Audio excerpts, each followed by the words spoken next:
50 টাকা দিয়ে লিচু কিনলাম, পাহাড়ি লিচু। এখানে 55টা 60টার মতো আছে পাহাড়ি লিচু।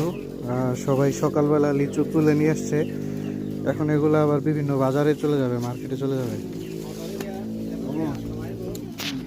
আমাকে একটু পাকা লিচু দেন না। কোনটা? এটা নেব? পাকা মিষ্টি হবে এটা? হ্যাঁ,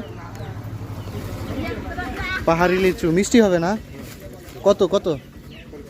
50 টাকা। আছে কয়টা?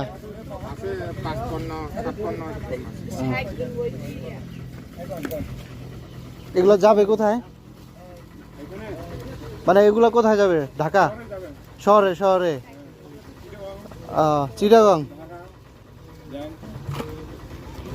50 টাকায় 50-55 পিস, তাই না? 1 টাকা করে পিস পড়লো। একেবারে মিষ্টি না, একটু টক টক, তবে স্বাদ আছে, তাই না? হ্যাঁ, মিষ্টি।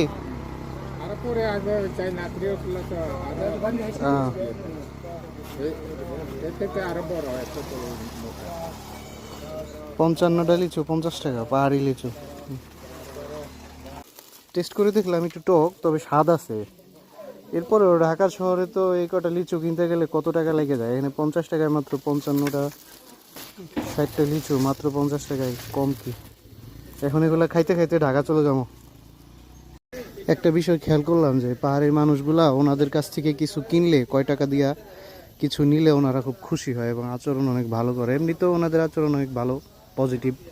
পর্যটকরা আসলে পর্যটকদের সাথে আচরণ ভালো করে।